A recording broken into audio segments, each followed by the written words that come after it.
Magandang mainit na Miyerkules sa inyong lahat. April 7, 2021, ito po ang inyong lingkod, Benji Chadoro. Ako po isang retired bank officer na nagsimulang mag-invest sa Philippine stock market noong 2007 at ginagawa ko po itong report every day, which I started last August, last year. And I also report yung pinaka-latest na balita tungkol sa inyong paborito at most active stocks. And if you like the content, niimbitahan ko po kayo na mag-subscribe sa aking channel. Kung meron po kayong stocks in mind na gustong ipa-review, paki-comment lang po sa comment box at aking pong ipa-prioritize. Balita po natin ngayon ay tungkol sa plano ng Jollibee na mag-expand sa Europe. At ang resulta ng trading sa ating PSE ngayong araw, April 7, 2021, dito lamang sa The Stock Market Today.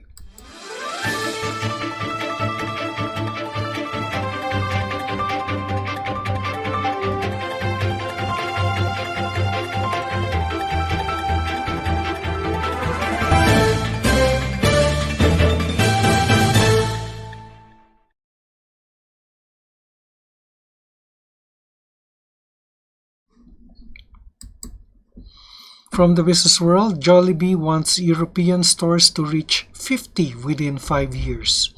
Restaurant operator Jollibee Foods Corporation, or JFC, plans to expand in Europe by growing to 50 stores in the next 5 years after seeing a positive debut in Rome, Liverpool, Leicester City in the previous year despite the pandemic. The Jollibee Group is dedicated to growing the Jollibee brand in the UK and across Europe. Investing £15 million demonstrate our commitment to become a major player in the European quick service industry. Dennis M. Flores, Jollibee Group's regional business head for Europe, Middle East, Asia, and Australia, said in a statement on Tuesday.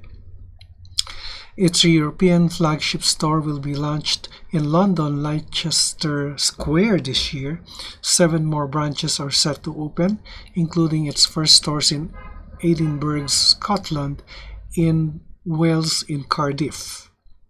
Jollibee will also open its first store in Spain, which will be located in Madrid. In its newest stores in the United Kingdom, the company said 70% of its customers are locals. The company has since launched new food offerings which include Asian Slaw, Tropical Burger, Mango Coconut Sundae, and Asian Chicken Tender Rice Bowl. Mukhang masarap. Ano pa lang to? Title pa lang. The pandemic may have been a setback, but it will not deter us from pursuing our vision for Jollibee in the UK and the rest of Europe, Mr. Flores said.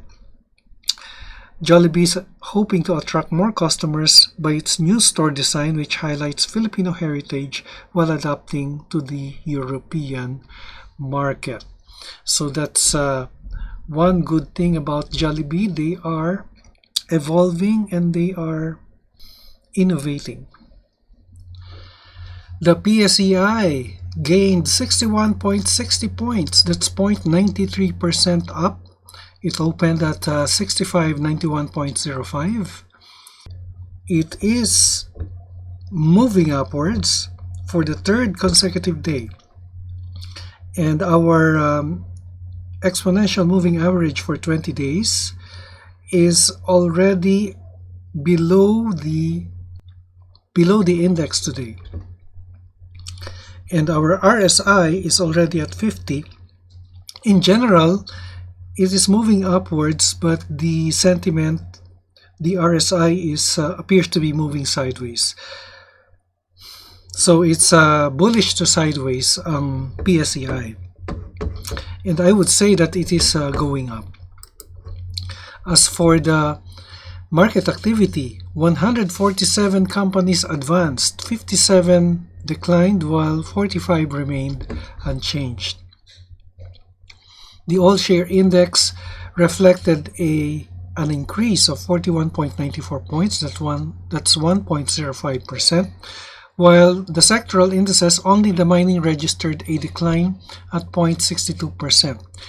The gainers was led by properties at 2.52%.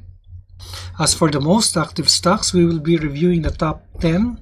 We have Ali, BDO, BSC, MPI, DITO, SM, ACEN, PGOLD, SMPH, and TEL. So let's start with Ali. Okay, Ali had a very short red candlestick, but it is holding on support. And support is at 33.80 to 33.90. Still bearish because the RSI is at 36.86. And also our EMA 20, EMA 50, and EMA 100 are still above the candlesticks, but support is holding. After Ali, let's look at BDO.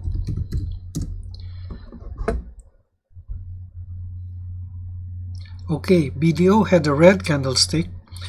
It opened at 102.10 and closed at 101.80.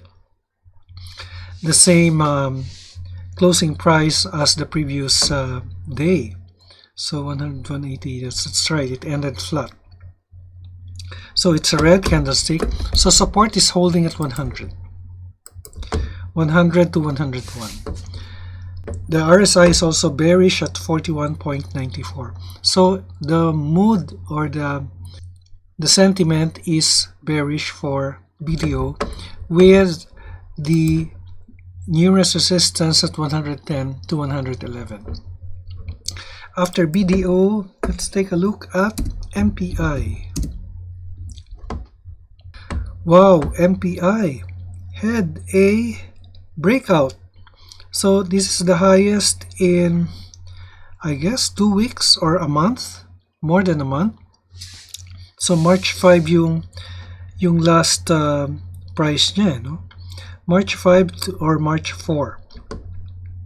So the price now is above the exponential moving averages of 20, 50, and 100.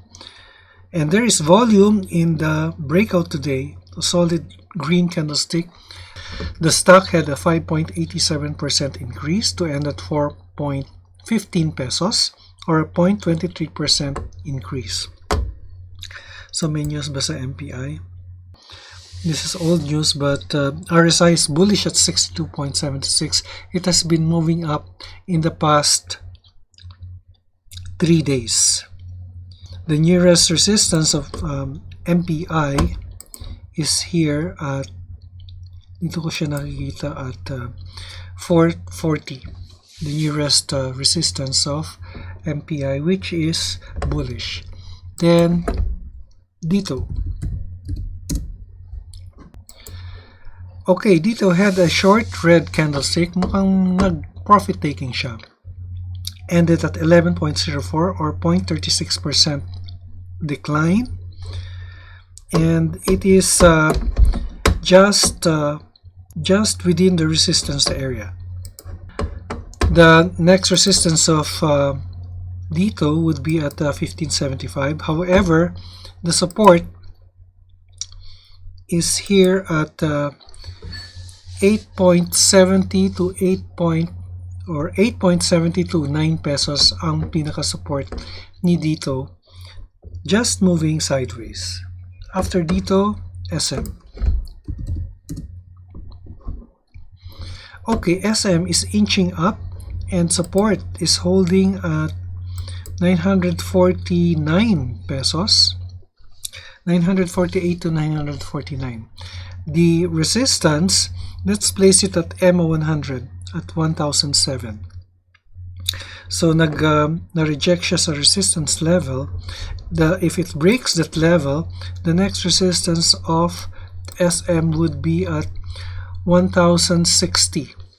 1059 to 1060 is the next resistance level.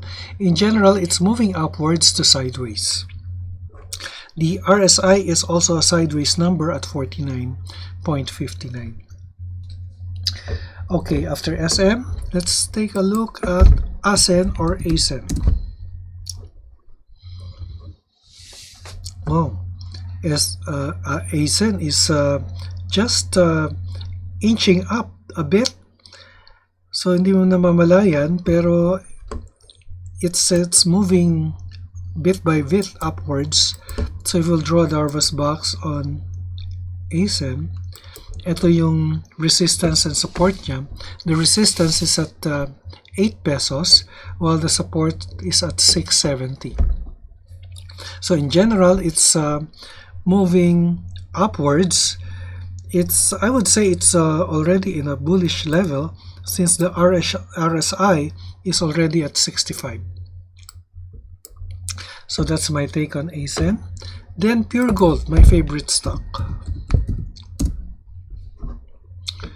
Okay, Pure Gold had a dragonfly doji. It had a red candlestick previously, but there appears to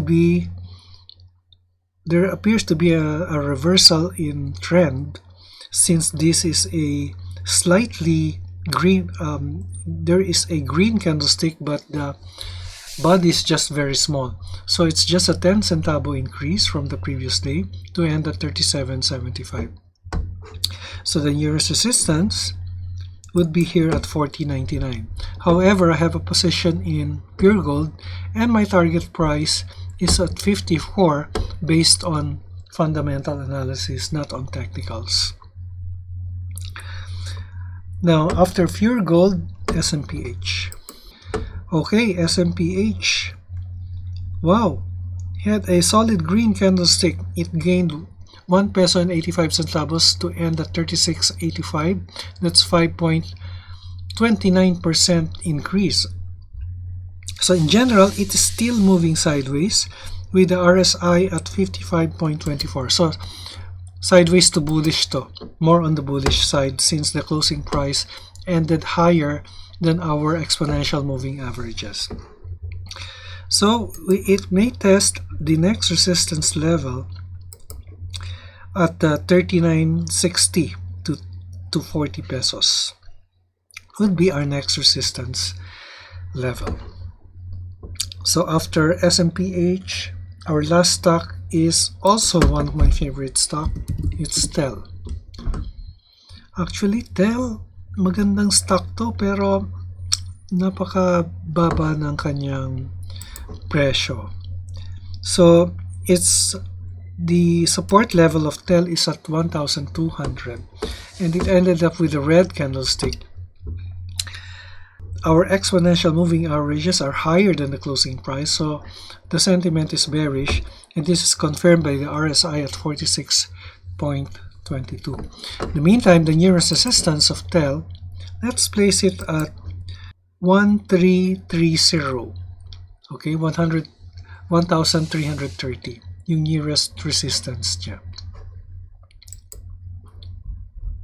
Yan po ang ating report sa stock market, April 7, 2021, isang mainit na Miyerkules. Ito po si Benji Chitoro, reminding you, an investment in knowledge pays the best interest. Maraming salamat sa inyo sa pag-subscribe at sa lahat ng ating mga bagong subscriber. See you again tomorrow as we do our next episode. Thank you and bye for now.